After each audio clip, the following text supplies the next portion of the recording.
మరణం ముగింపు కాదు, అది ఒక ఆరంభం. 3వ రోజు నిశ్శబ్దం. కానీ 4వ ఉదయం చరిత్ర మారింది. 3వ రోజు ఉదయం సమాధి దగ్గరకు వచ్చేసరికి రాయి తొలగిపోయింది. యేసయ్య సమాధిలో లేడు. దేవదూత చెప్పింది, ఆయన ఇక్కడ లేడు, ఆయన లేచెను. కానీ మగ్దలేన మరియ కన్నీళ్లతో సమాధి దగ్గరే నిలబడింది. ఆమెకు ఇంకా ఏం జరిగిందో అర్థం కాలేదు. అప్పుడు యేసయ్య ఆమెను పిలిచాడు. మరియా. ఆ స్వరం వినగానే ఆమె ఆయనను గుర్తించింది. మరియ వెంటనే పరుగెత్తి శిష్యులకు చెప్పింది, నేను ప్రభువును చూశాను. 2 శిష్యులు నిరాశతో ఎమ్మాయి మార్గంలో నడుస్తున్నారు. వారి హృదయం భారంగా ఉంది. యేసయ్య వారి పక్కన నడిచాడు. కానీ వారు ఆయన్ని గుర్తించలేదు.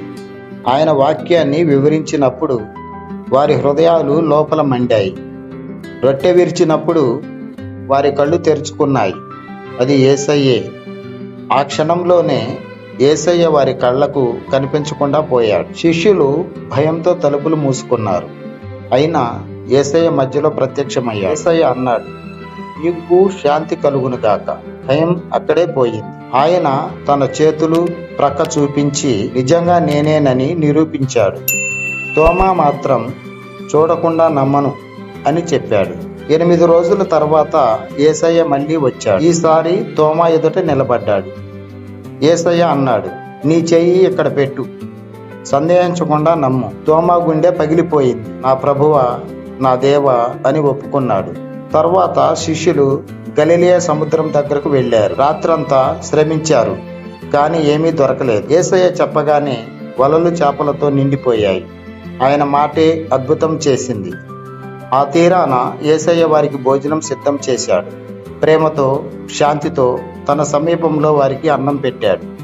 యేసయ్య పేతురుని అడిగాడు, నన్ను ప్రేమిస్తున్నావా? ఆయన పేతురు మళ్ళీ నిలబెట్టాడు. 40 రోజుల పాటు యేసయ్య దేవుని రాజ్యమును బోధించాడు. శిష్యులకు ధైర్యం ఇచ్చాడు. ఆయన చెప్పాడు, ప్రపంచమంతటికి వెళ్ళి సువార్త ప్రకటించండి. 40 రోజులు పూర్తయ్యాక యేసయ్య ఆశీర్వదిస్తూ పరలోకానికి వెళ్ళిపోయాడు. యేసయ్య లేచాడు. ఆయన జీవించాడు. ఆయన మళ్ళీ వస్తాడు. ఆయన బ్రతుకున్నాడు. మరి నీవు ఇంకా ఎందుకు వేచి చూస్తున్నావు? నా స్టోరీ నచ్చితే నా వీడియోని లైక్ మరియు షేర్ చేయండి. నా ఛానల్ సబ్స్క్రైబ్ చేస్తూ పక్కనే ఉన్న బెల్ ఐకాన్ నొక్కండి. మరలా ఇలాంటి అనేక స్టోరీలతో మరలా కలుసుకుందాం. అప్పటి వరకు ధన్యవాదాలు.